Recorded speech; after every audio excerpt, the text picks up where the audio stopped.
Well, welcome everybody to the third session in our Climate Change Justice Speaker Series.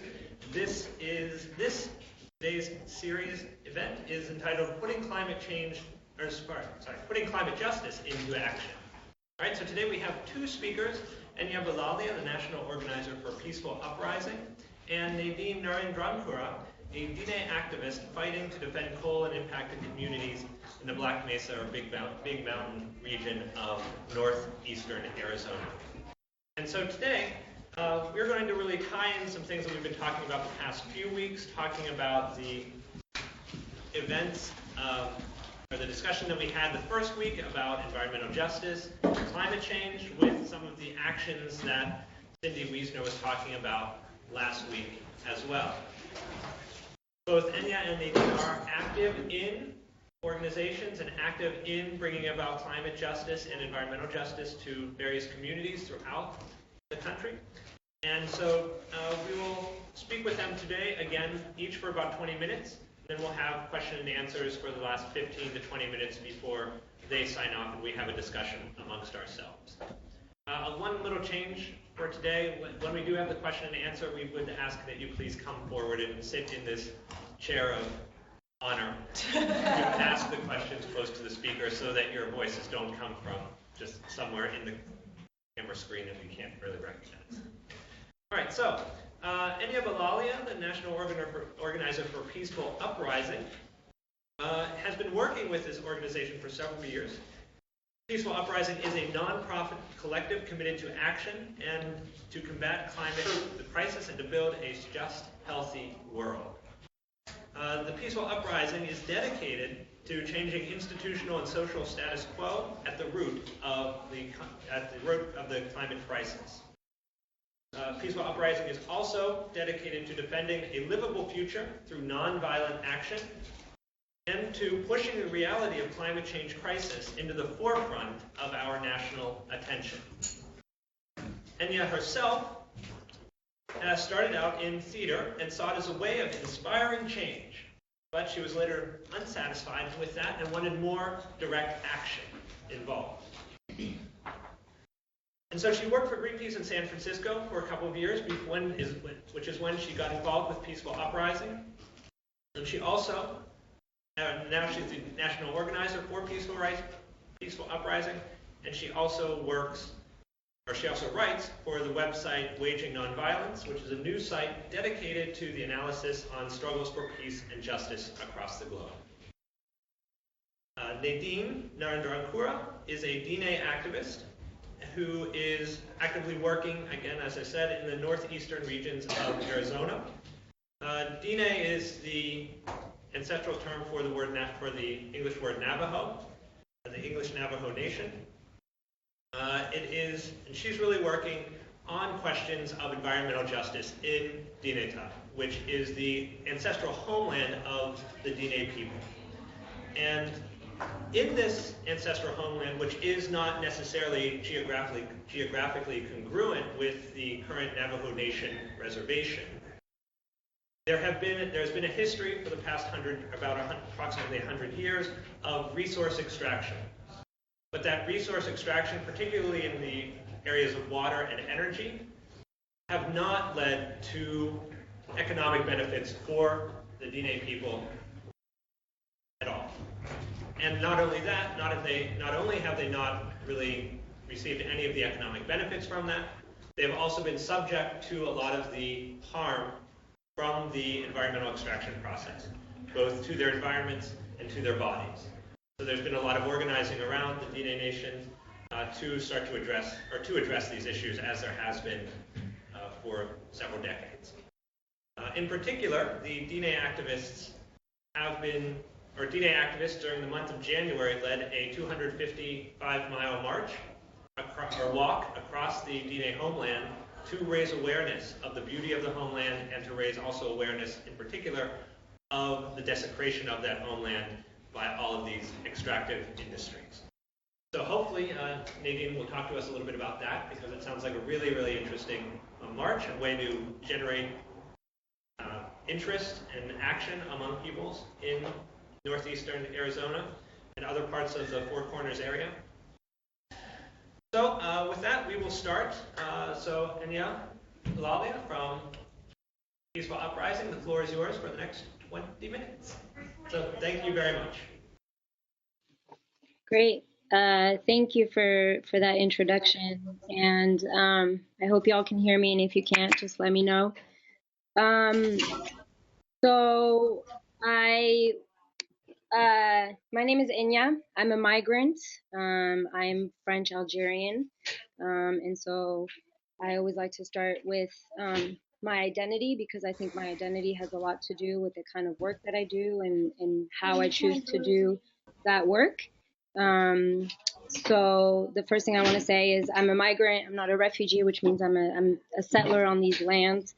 And usually when I come to places, I do some homework about where I'm going and whose lands I'm sitting on. And so my first contribution to you will be to ask you if, for you to think about, if y'all are in Pittsburgh right now, if you know what traditional native lands you're standing on. Because I think the first thing to understand if you're going to be doing any kind of climate work is our responsibility is to the land and to the indigenous people of the lands. And so if I were with you physically, I would, that's how I would start. But since we're virtually, that's how I start too, I guess, right? I identify as a migrant, as a community facilitator, as a land and rights defender. I'm also an educator. I work with at-risk youth of color, and I am a writer. And I wish I had checked in with you before, but I actually am no longer organizing with Peaceful Uprising, although everything that you said about Peaceful Uprising is true in terms of their mission statement and the wonderful work that they're doing. I myself was born and raised between two cultures. I come from a Muslim and Catholic home, a French Algerian home. And so I grew up between two races, two religions. I saw my family go from being a migrant family, a poor family, to some of my family members moving into the middle class. And that's really important to me because I'm a mixed race woman of color. I hold tensions, and I understand that nothing about the work that I do or nothing about who I am is black and white. Most of the work I do today, I live in Salt Lake City. I'm in Utah right now, and most of the work that I do is with communities of color, is with migrants. And for me, that's really important to bring all of these things up because I work from a lens of intersectionality, that none of us are independent from one another, and none of the issues that we're working on are independent from one another. And so with that, intersectionality is a term that was coined by a woman, Kimberly Crenshaw, who's a black scholar and activist, and one of the reasons that she came up with it was her lived experience and the trauma that lived in her body in terms of what it meant to be a black woman feminist, and how a lot of the experience of black women were invisibilized and silenced for the sake of moving feminism forward. And I think for me, that's really true in terms of how the mainstream environmental movement operates today. I think that a lot of voices and a lot of experiences have been silenced because of the urgency that some people are waking up to.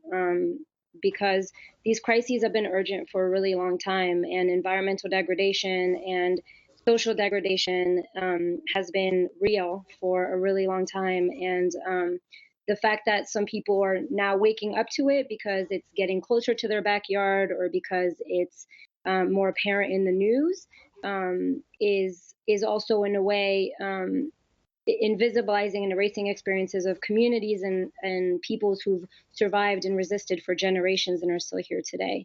And so the work that I do is always from an analysis of anti-colonialism, of anti-capitalism, anti-racism, and anti-heteronormativity, which encompasses homophobia, if you've ever heard that term. And so here we've done work to fight with Peaceful Uprising and other groups here to fight the first commercial tar sands mine in the U.S. I've done a lot of work with undocumented migrants to stand with them, to really connect the story of why migrants are here in the United States in the first place, and what what responsibility the U.S. has in our home countries and what makes us leave our homes in the first place. I've been doing a lot of racial justice work, again, working with primarily organizers of color, in a way, finding ways for us to work together, because we live in a system that's thrived from dividing us, from dividing, African Americans from Latinos, from Arabs, from indigenous people, from Asians, as a means to keep us fighting each other for crumbs off the master's table, if you will. We've also done some anti-police brutality work. And again, I work a lot with youth, because I personally think that the schooling system is the first place that kids are taught that they matter or that they don't, and that kids are taught that they have a future or that they don't, in the first place where they learn to live within a prison-like system. I also do theater. I'm a Theater of the Oppressed facilitator, and I do that because Theater of the Oppressed is a means to really give participants tools to practice social change, to move beyond what we know, because we're in an era where it is about radical creativity. It is about, radical means of expression, because what we know and what we've lived doesn't work. And so again, when I look at climate justice and when I look at the work that needs to be done, there's a balance to hold. I think there's a balance that things are really urgent and the crises are really urgent and it's time to throw down for sure. But again, we also need to honor that some people have been throwing down for a really long time, and that's why they're still alive and still here today. And also the fact that building deep movements and deep relationship takes time. And a lot of us refer to that as the slow time. And if we don't honor the slow time, then the same kind of people get sacrificed, the same kind of people get invisibilized and thrown under the bus. So with that in mind, I have personally been in and out of organizations. I've moved away from a lot of nonprofits per se, because I think that it's really problematic how a lot of nonprofits operate within like a very capitalist structure, building people's careers, and it becomes very much about self and about retirement plans and getting in the media or getting interviewed or whatnot, when I think that a lot of work that we need to do is also like our personal work, how we check our egos, how we let go of our egos, and how we, again, with that radical creativity, think of other ways of being if we're going to create a different kind of world. And so one of the things that I've really been focused on is working with folks, a lot of marginalized folks, in terms of how we create space for ourselves and how we take space up for ourselves to reclaim our stories and our memories. I think we have a lot of ancient wisdom and also a lot of traumas in our bodies. We carry it in our flesh. And I think this very same way that, the earth and the natural elements around us also carry that wisdom and carry a lot of those traumas. And I think some peoples and some cultures still live very much honoring that and honoring that knowledge and honoring that interconnectedness between all living things. So when I was asked what are some of either the advice that I would give you, or also what are some of the contradictions that I see in terms of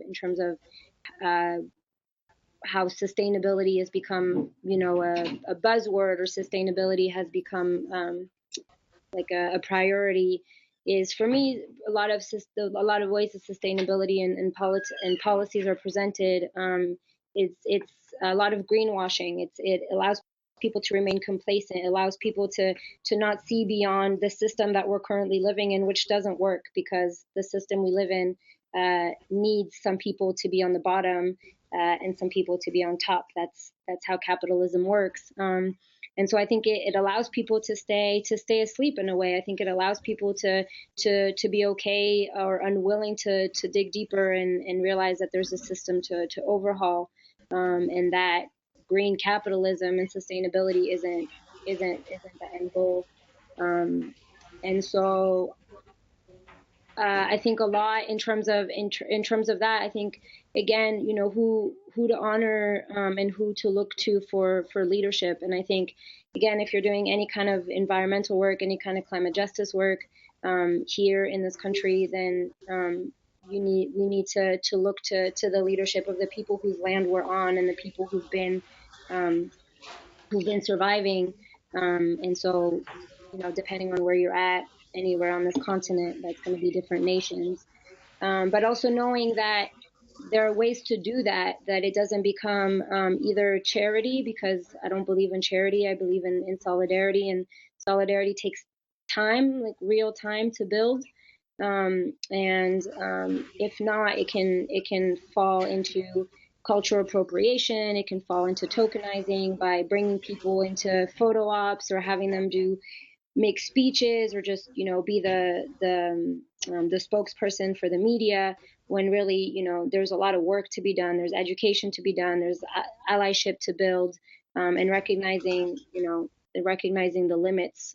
Some of us don't have access to certain communities, and there's a reason for that, and that's okay. I think one of the reasons I started this talk by telling you who I am and what my layers of identity is because all of us need to recognize what our layers of oppression and what our layers of privilege are.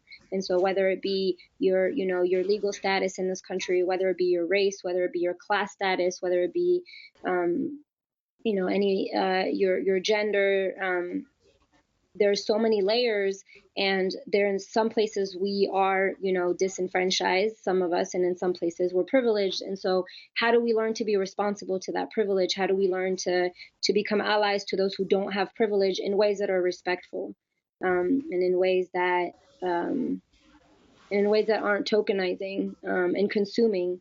And part of the reason that I say that to you is because I myself have been, you know, in groups that I've been in.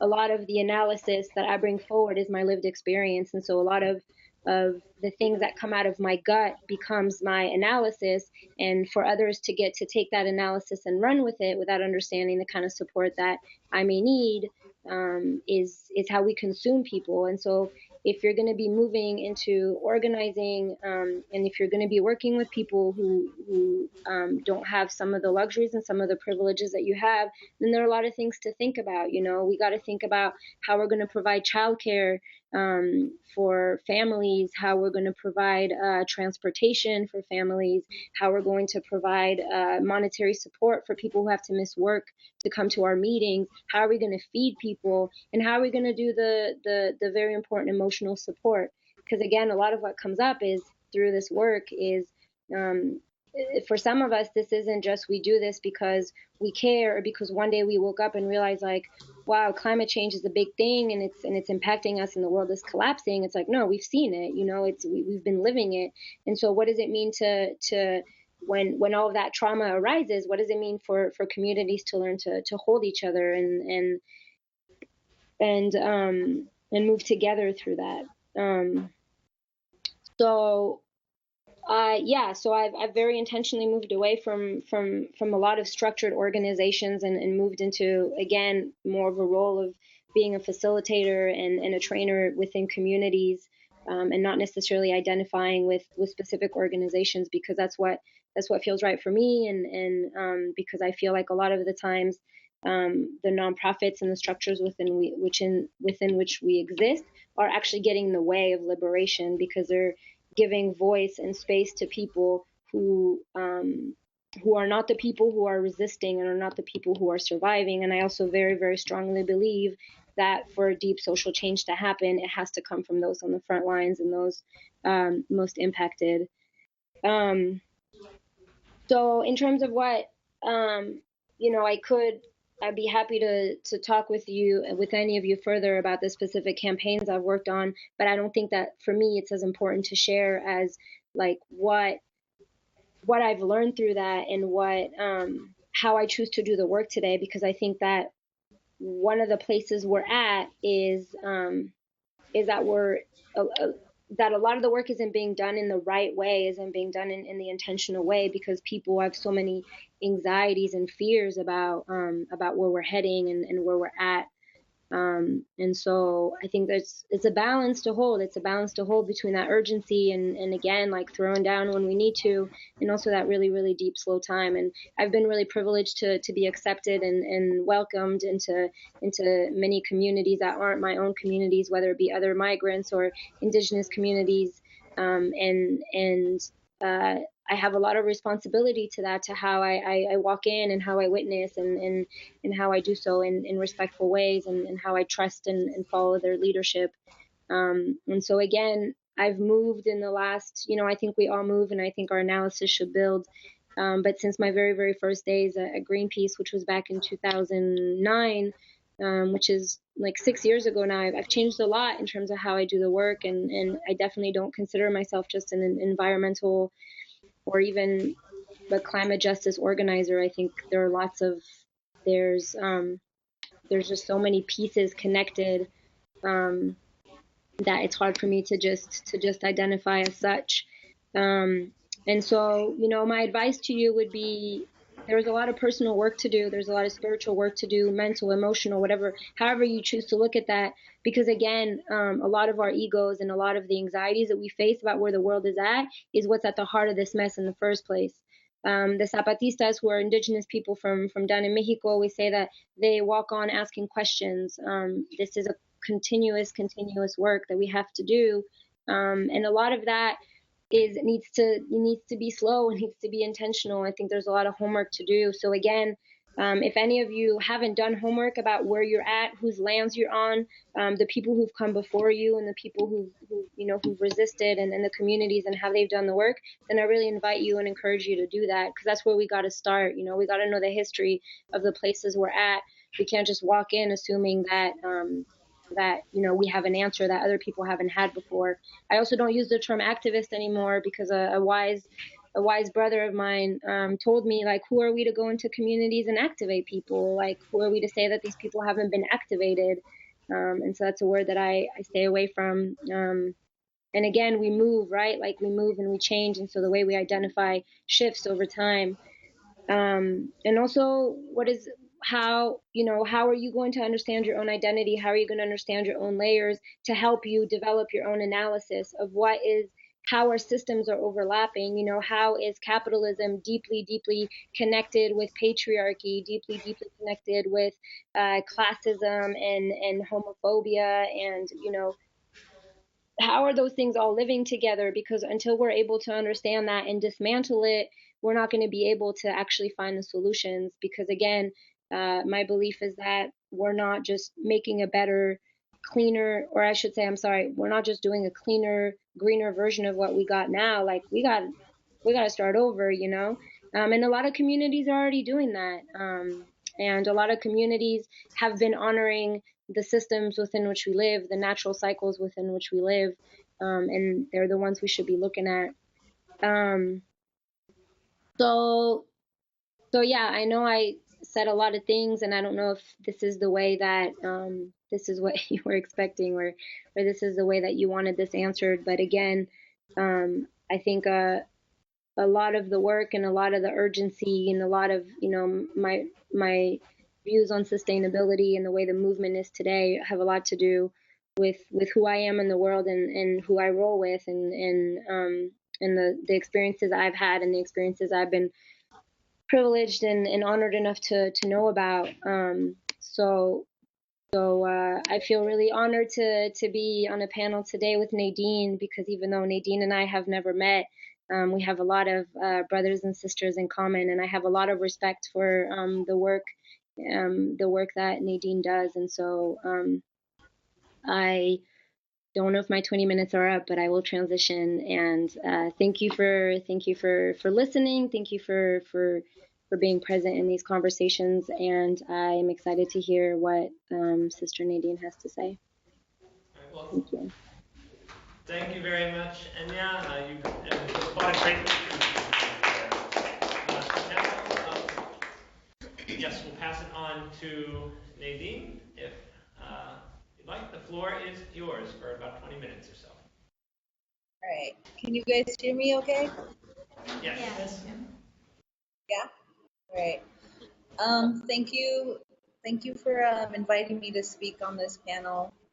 It's an honor to listen to what Henia had to say. Everything you said really resonates with me. Thank you so much for uh, laying the laying the ground for the dismantling, right? So let's see.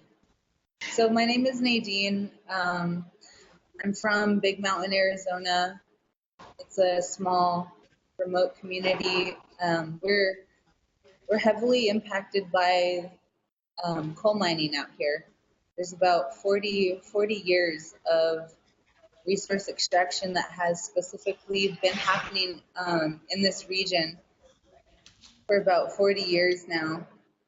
And there's a lot of resistance and a lot of history that came along with that.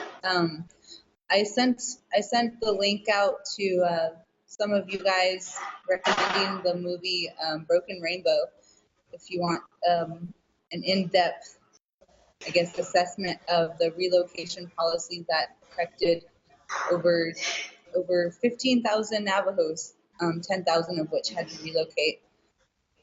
So this community I come from, the women here are amazing. The elderly women, they have really paved the way for younger people like me to come in and to realize the importance of who we are as Diné people. The land, the importance of our land, our connection with our sacred mountains, and the understanding that importance, the kinship that we have with the place that we come from, and a lot of the ceremonies that originate in these sacred places. These women, shed a lot of light on that and emphasize a lot of importance in protecting all of that. So I'd like to acknowledge them because I wouldn't be here if it wasn't for them. And so I'll give a brief history, I guess, of the Black Mesa mine, Peabody Coal Company mining on Black Mesa. So our government, our Navajo Nation government, was set up solely to negotiate our natural resources. And this is sort of the story that, is ubiquitous all over wherever indigenous people are living. So our land is very rich in natural resources. So since our government has been set up in the 1920s, there's been a lot of oil and gas and coal and uranium mining. The bombs that were dropped in Japan in the 40s, the uranium that made those bombs were mined from one of our sacred mountains. So that's sort of the history of the colonization of our land to fuel this empire that is just consuming us. So a lot of the reason why I'm personally in this fight for climate justice is because of where I come from, is because of the influences of the women out here, my own grandmothers, the family I come from. We still plant our own food. We raise our own livestock. We live without running water. We recently got electricity about 10 years ago. And this way of life that they live, that I've been lucky enough to be immersed in, it's really being threatened. We're definitely on the front lines of climate change, and this doesn't just affect us, sustaining ourselves, through our food, through our day-to-day life with our livestock. Not just because the springs are drying up, but really, down to a spiritual level, it's affecting us. You know, we have ceremonies during certain times of the year because there's snow on the ground, or because, you know, the plants are all starting to sprout and things are going to grow. But with climate change, there's been like this real imbalance that has become more and more apparent. And I think why this concerns me so much is, you know, how are my kids going to live? How are my grandkids going to live? Are they going to be able to, you know, raise their own herd of livestock, and learn how to shear the wool off the sheep, and can process that wool into yarn and turn that yarn into a rug, and, you know, understand the relationship that you have when you're out there sheep herding with, you know, your animals. You're on the land. You know what they eat. You know the plants. You give them water. You take care of them, and they take care of you. Like that relationship that I've come to develop with, you know, with my grandma's herd and stuff. You know, I wonder what it would be like if we couldn't pass that on, and how unfortunate it would be to to our way of life, because it's like this is real right now. Climate change is real. There are certain ceremonies that we're supposed to have, like I said, in the wintertime. But, you know, this year, my like the land where I come from is of snow, and it's not a good thing. It's not a good sign. So our very existence is being threatened. It always has been, but I think it's really scary, because if you're out there on the land, you see it, you feel it, and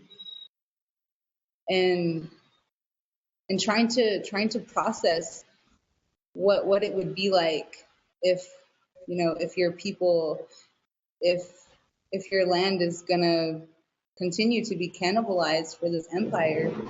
It's a very daunting future to, I guess, think about. But just moving on. So that's sort of like the history of where I come from, and how I've become involved in climate justice work. But more recently, I guess my endeavors have led me to converge with a group of people. I'm so privileged to know these people. You know, we started a collective, sort of. We would all meet up and talk about, you know, the political turmoil that our tribe is in right now, and the very real threats that, you know, climate change is bringing upon our people, and just the colonization of our land and our people, our language, even, like all these concerns that, you know, most young people probably don't have, but, you know, we realize that it's important that we're having these discussions. So we've kind of planned out this walk. I think it was mentioned earlier, sort of as a march, but I'd like to correct that. It's not a march. It's not a march. So we're, with this walk, it's more of a prayer walk. We decided to pay homage to all of our sacred mountains, because traditionally the land, the mountains, those are our original leaders. Those are the entities that we seek guidance and wisdom from. And so we as young people took it upon ourselves to you know, reach out to our spiritual leaders, and to ask them, you know, to help us, to guide us, to approach these entities, and try to harness some understanding of why it's important to protect these places, but more on a spiritual level, understanding the songs and the prayers behind it all. But so the journey started out as paying homage to those mountains, and so far we've walked to one mountain. It was about 230 miles. And I just lost my train of thought right now. But so along the route that we chose, it was very strategic in that right now there's a proposed Penn Yan pipeline that goes right through our cradle of civilization, so to speak, the very holy land in which a lot of our songs and ceremonies originate from. There's a proposed oil pipeline being they're trying to basically build a pipeline 130 miles from this place called Liebrook to a little place called Pruitt, and it's our Keystone XL, I would say.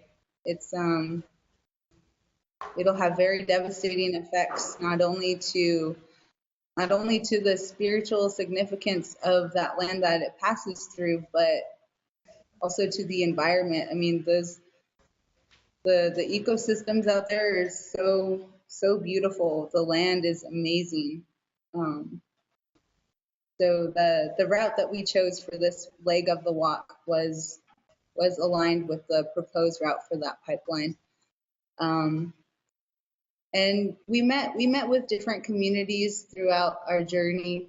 One thing I liked about something that Henia had said is that the thing about solidarity, solidarity versus charity. Yeah, I really appreciate that. That really resonates with me. We had a lot of support from our allies that I had met when I went to the tar sands last year in July. They came out and they offered their assistance with food and all of that, and it was really amazing to build a solidarity, because the companies that they're fighting in Utah are the same ones that are invading our territory down here. So it was really nice to connect our struggles more intimately, because the walk itself was very, very emotionally and physically demanding. And so to have the support of people who are fighting those same entities as you, like having them have your back, like that was amazing.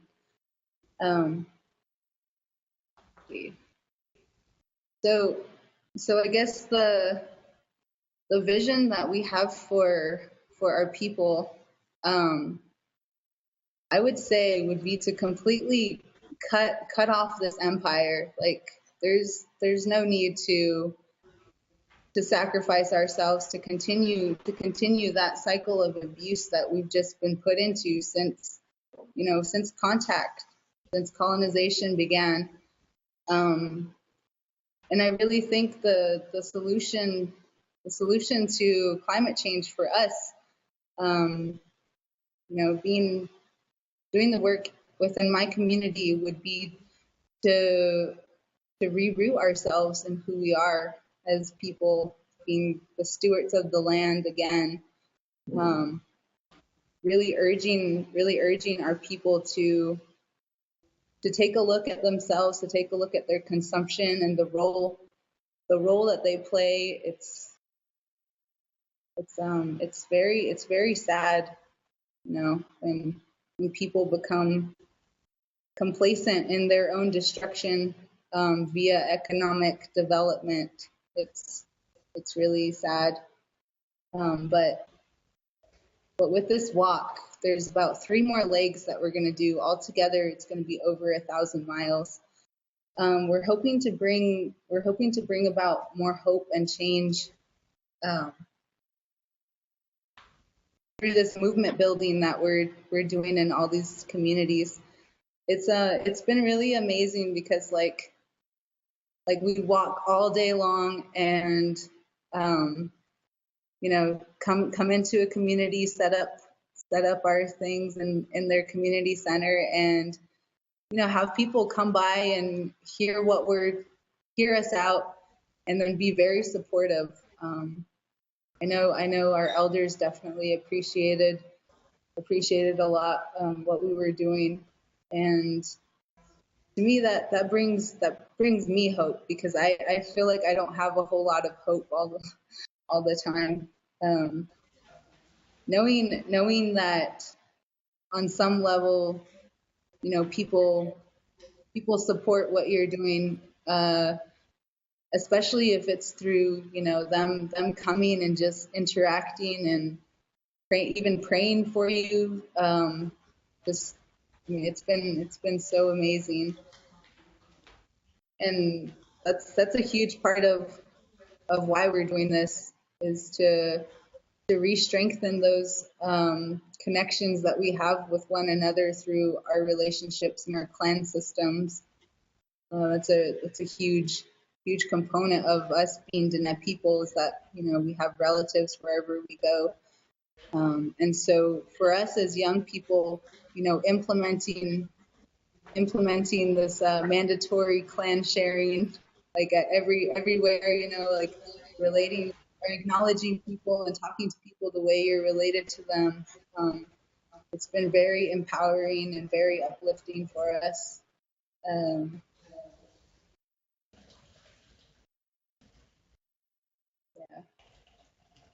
I don't know if that's been 20 minutes. That's fine. If that's where you want to end it, that's fine. We can move into question and answers. I know there's a lot to talk about. I'm not on the screen yet. I'm a voice from nowhere. Okay. Yeah, if anyone has any questions, feel free to go. Thank you, Nadine, for speaking with us today. So again, we'll open this up for questions if anybody has them. If you do have one, if you wouldn't mind just coming forward and sitting in the chair of honor. The hot seat. In the hot seat, yeah. So just to make sure that they can hear you too. Yeah. Okay. First, I don't know if the Navajo people taught you any words, Nadine, but yatehe, I don't know if they taught you that. Did they teach you that? Oh, yeah, it is. Yes. I just want to ask, the walk that they're doing, I know the Navajo people are very peaceful, so I want to know, what exactly, is that about just the climate change around them altogether, or is that about the pipelines that you were talking about? Does that make sense? I'm sorry, I totally forgot to talk about that. So one of the main reasons why we decided to do this walk to all of our mountains is because the mountains are the boundaries of our traditional territory, and with everything that's happening right now, all the, you know, the border town violence, the resource colonization, all of that, we're experiencing that from all directions. And so we're really trying to raise awareness for a lot of different issues that our people are facing. Specifically, when we went through our cradle of civilization, that was the Penn Yan pipeline that was very devastating development out there with the oil fracking. But this next leg of our walk, we're going to be going through a lot of uranium. So. Okay. All right. Any next questions? Any other questions? Sarah. Hello, thank you so much for talking with us. I found this talk to be really educational. And I guess I have sort of a thought and a question. And I guess both of you guys can answer it, because both of you guys sort of brought it up, and Nadine very much so. The notion that land is, very important to specific people who have, historic ties to the land. And I guess what I'm thinking about is the fact that as college students or even just as American youth, who, whatever our histories are, I think that idea of like a historic or like a heritage that has cultural ties to a land is almost becoming foreign to us. I think so many of us move around a lot. I mean, the way that capitalism works, I feel like sort of condones moving around for jobs, and people have many homes and all these things. And I guess I'm wondering like how you think about how relaying that sort of concept now that people's minds have changed and people think differently. I think this is a very traditional and a very beautiful idea, and I think that all over the world we see that. Like I think when I talk about the Palestine issue, for example, we forget about people having a tie to the land, like family ties, and us as Americans really don't understand that, I think. So yeah, I guess I wanted to ask what you thought about that concept and how relaying that to our generation works and stuff like that. Who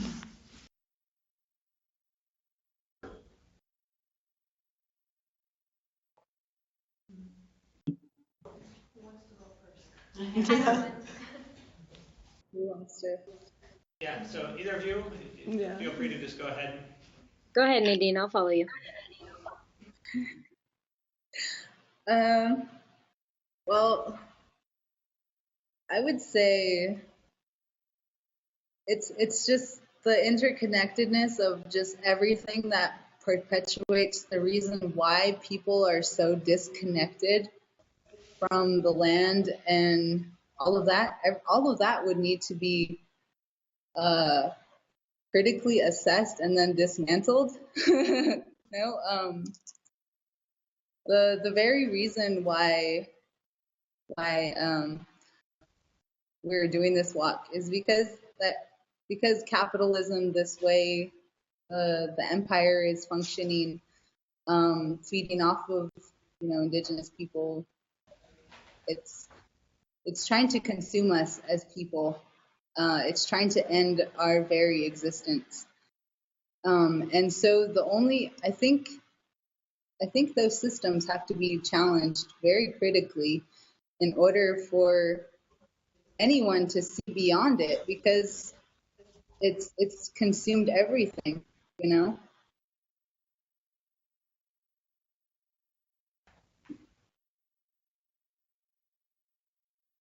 Am I still muted? No, we can hear you. Oh, y'all can hear me. Right on. Yeah, I agree with everything Nadine just said. And I will say that, yeah, that's a real thing, but I also want to challenge you to think about who is that a real thing for, the disconnection to the land, because a lot of us are still very much connected to our lands because of history. For one, Algeria was colonized for a really long time, and we fought really hard for independence, and the connection that our people have to our land, no matter how far we are away from it, is very real, and how we extract, like how we live in accordance to what our land is and what it feels like and what it looks like and what it gives us is still very, very real for us. So I appreciate you saying that this is a thought that that you've been having and something that you've been realizing. And also, I will add, like, what does it mean for people who don't have connections to land to have those epiphanies, right? Like, because it is something that's been taken away from many people, that connection. But yeah, that's been real for people for a really long time, because lands have been stolen, and because lands have been pillaged, and lands have been abused. And so I don't really have an answer to you for that in terms of how you talk about it or how you move through that. But I think the first place to start is no matter where you are, is to know where you are and whose land you're on, and what people have been there, and what people have fought, and what people have died, and also how the system within which we live will have you think that those people are a thing of the past, and will have you think that the language is a thing of the past. yeah, and so I will also add to that, at the risk of being a little controversial. The person that came before you that asked Nadine if her people had taught her a language, I think assuming that she hasn't is problematic for me. To assume that our people haven't passed on our traditions and our language to us, and but that's how we're taught to think about, specifically how America teaches people to think about Native Americans, is that they're no longer connected to their tradition or to their culture, because so many people are no longer connected to it, because for many people they're descendants of settlers, and they're descendants of colonizers, and many people don't know where they're from. And many people don't know, which European nation are they from, and that's real, and there's pain there, and I've heard that from a lot of people, to say like, I wish I knew where I was from so I could have my own traditions, so I don't feel like I'm taking other people's, or I'm using other people's language that's not for me to use, when people have been struggling to keep their language alive for years and years and years. And so there are certain things that I cannot say as a non-native, settler on these lands. I do not get to use certain words. I do not get to use certain languages, because I haven't fought to keep it alive. It's not in my body. But what kind of work do I get to do to keep my people's traditions and cultures alive? Which is a challenge for sure. And so, yeah, I appreciate your questioning. I think it's real. And I will just, invite you to figure out how you get to answer that question for yourself in ways that honor how other people have been living it and surviving it for a really long time. Thank you so much. Any related questions to that? Related comments, thoughts? Anyone that wants to add? Are there any other separate, less related? Yeah.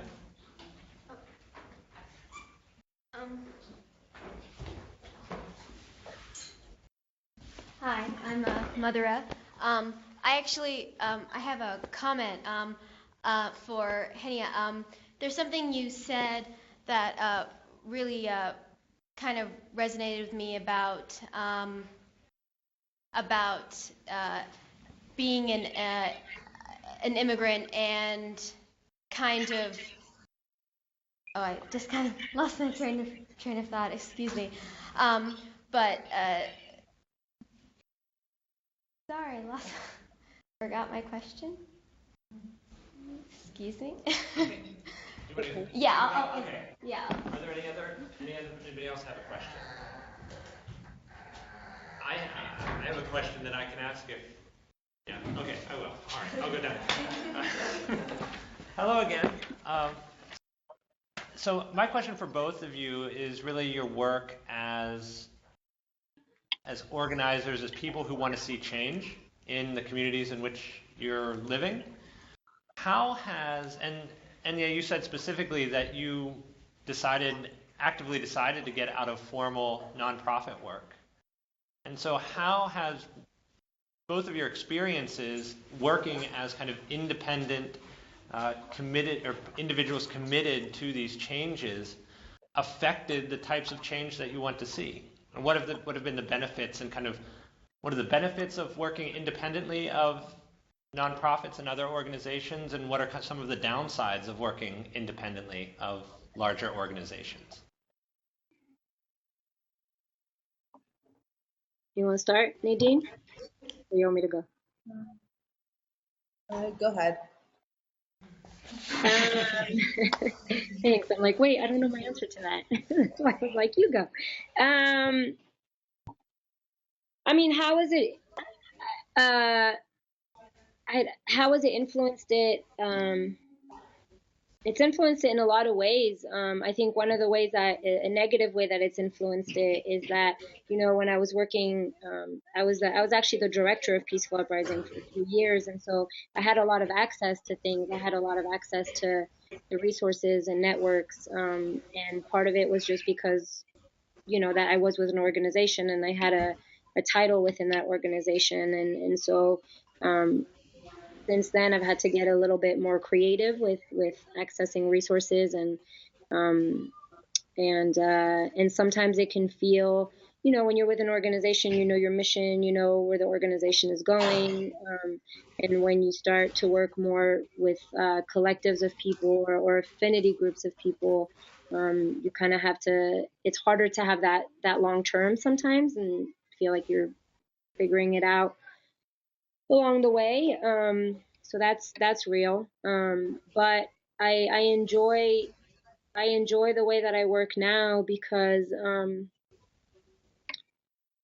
it forces me to be really accountable to what I believe and to what I say, and because then I have to, when I say something, then I have to be willing to stand behind it, and if other people don't stand behind it with me, then that's a check, right? Like a check, needing to check myself of why that's not resonating with people, and so that's a real thing. But I think the level of accountability is good, and it's also allowed me to think broader, in the sense that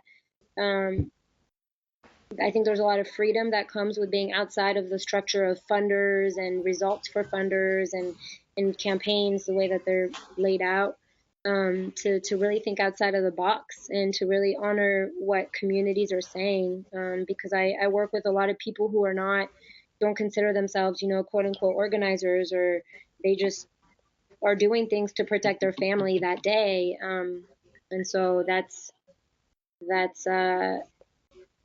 you get to, I think you really get to, I feel like I hear people more, and I'm working more in integrity with what people's needs are, like people in the community's needs are, rather than worrying about campaigns that will then,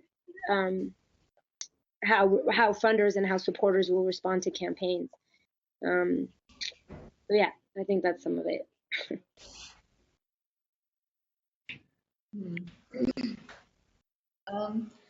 I really like that. I'm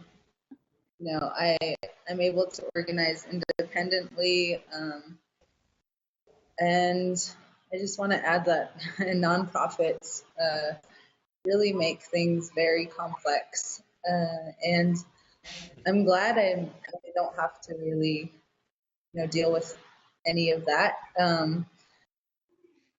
My experience working with some of them over the past few years, seeing and hearing their initiatives that they're planning, as far as like how some things are considered sustainable, but that's we all know that's kind of bullshit. Sustainability is not sustainability. As far as solar panels and wind is concerned, somebody's land is always going to be mine, and a lot of these big NGOs advocate for that, and it's still, destruction of somebody else's land, somebody else's identity, someone else's history and future. So my disengagement with the nonprofit industrial complex is really liberating, and I enjoy it that way. Being accountable to my own community, to the grassroots people that I work with, is definitely important to me. We do work with a lot of our elders in our communities, the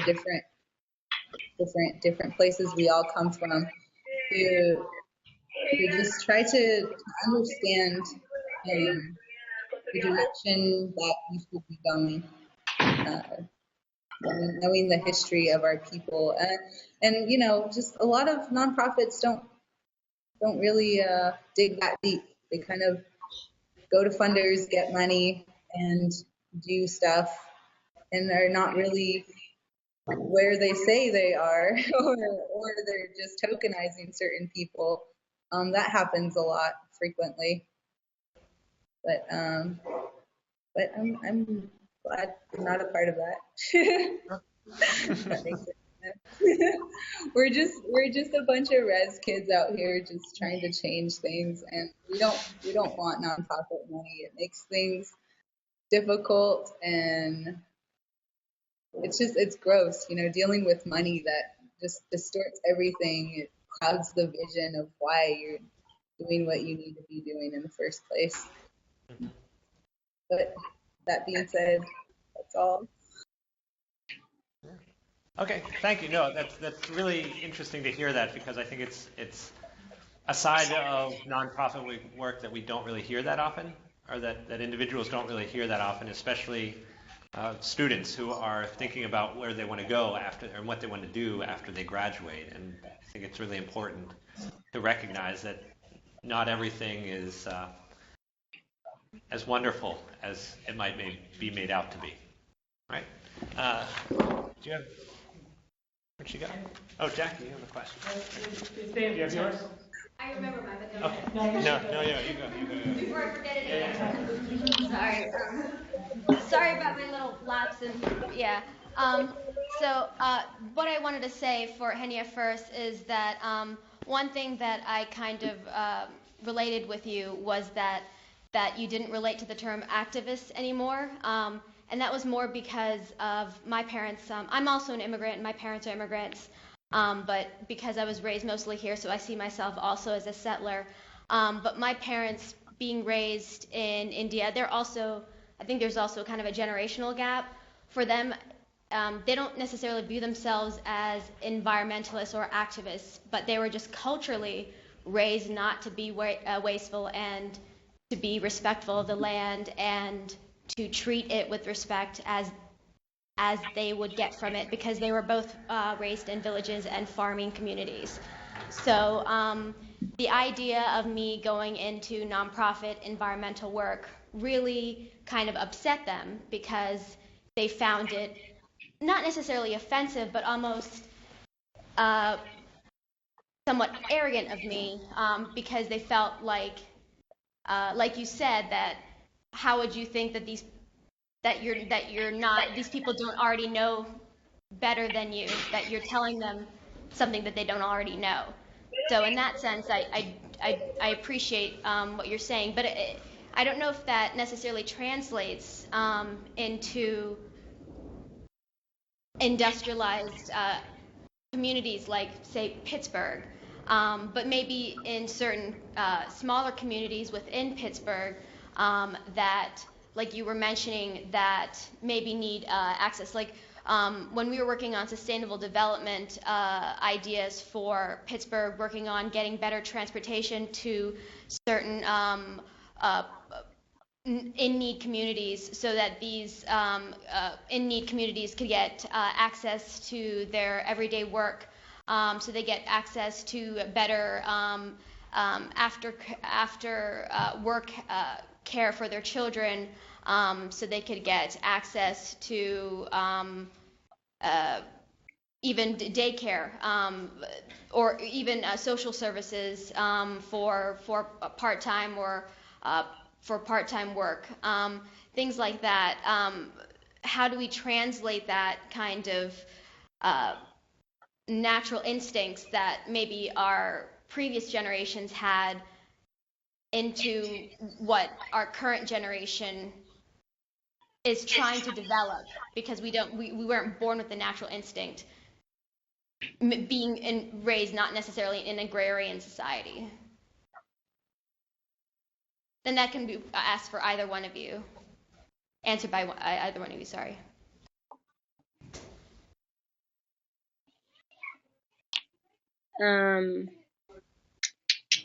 Yeah, I don't think I know the answer to that question, because that's just not where my work is at, in the sense of like that kind of like resource.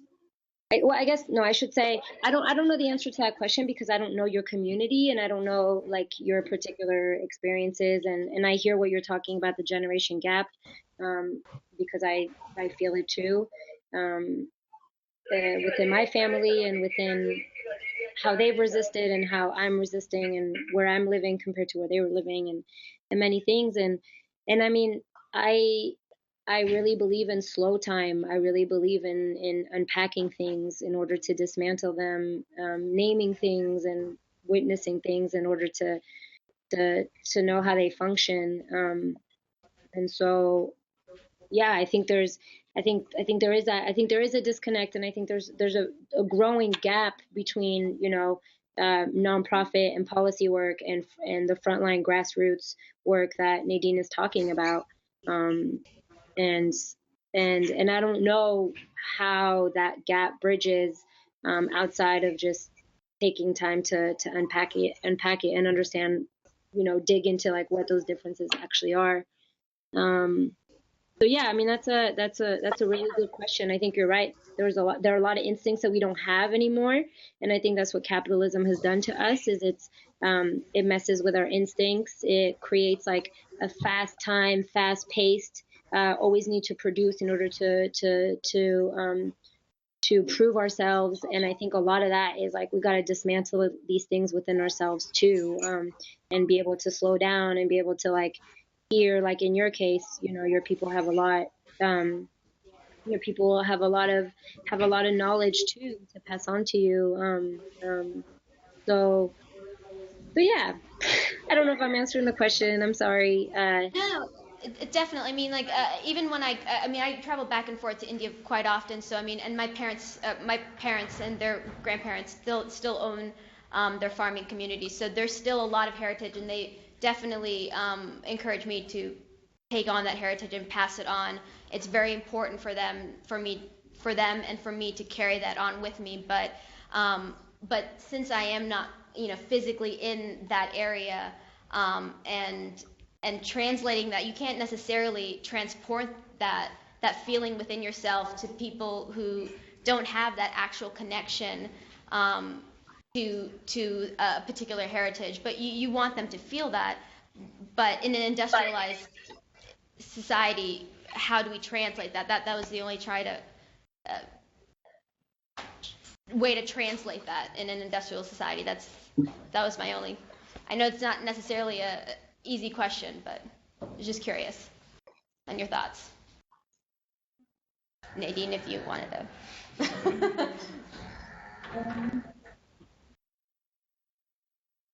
I don't know. I like the best way that I think a lot of people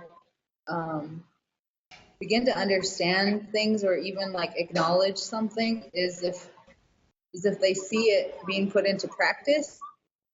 So if you're doing like environmental work in agriculture, and then you're actually like a farmer too, you know, that's powerful. It's not like you're just reading about farming and reiterating that to people. It's like you're actually telling them like this is how it is. This is the way it is. I mean, that's sort of all I have, I think. Okay, thank you. That's a really good question, though. Really hard to answer. Okay, well, I think we are out of time for today. So if you could all thank Henia and again. Thank you both so much for coming and joining us today and taking the time out of your day to join us. I really appreciated it. I learned a lot today, and I hope our audience did as well. So thank you again, and hopefully we will be in contact soon in some way or another.